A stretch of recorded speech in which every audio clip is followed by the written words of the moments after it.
Hello and welcome. You're watching NewsX and I'm Megha Sharma. Prime Minister Narendra Modi has once again reiterated India's commitment to Maldives.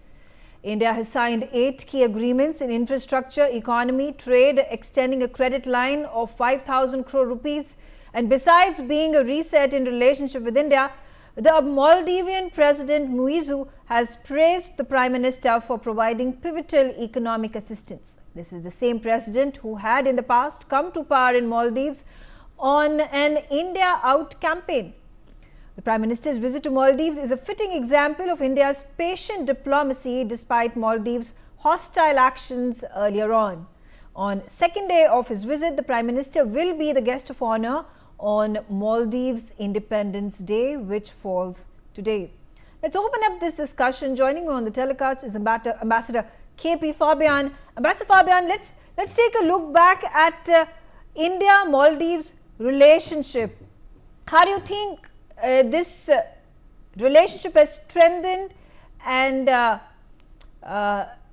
in testing times further fortified, except for that one blip in the 2023-2024 elections that Muizzu was fighting on the India Out campaign?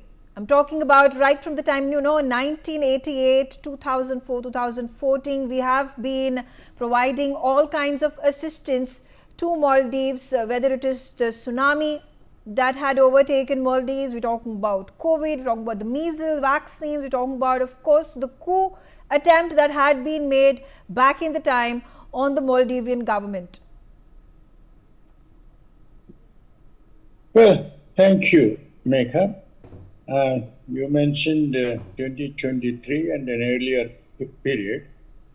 Well, let me start with 1979-1982, when I was Deputy High Commissioner in Colombo. And at that time, it was the High Commissioner in Colombo who was accredited, concurrently accredited to Maldives.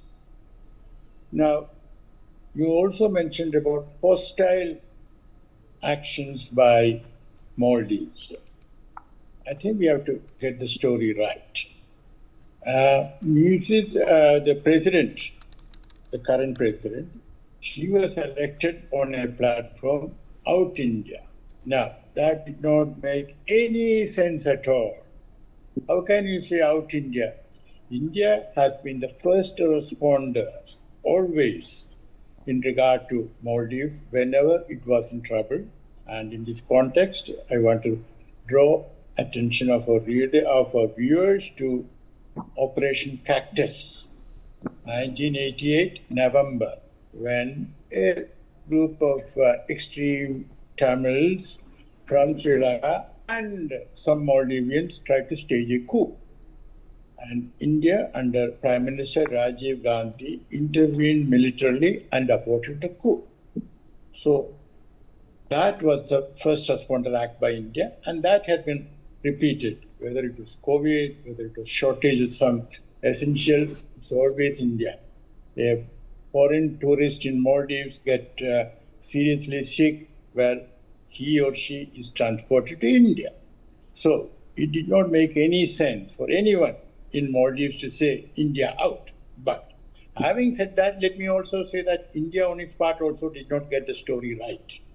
When Muizzu wanted the Indian military out, we could have said, okay, we are taking them out.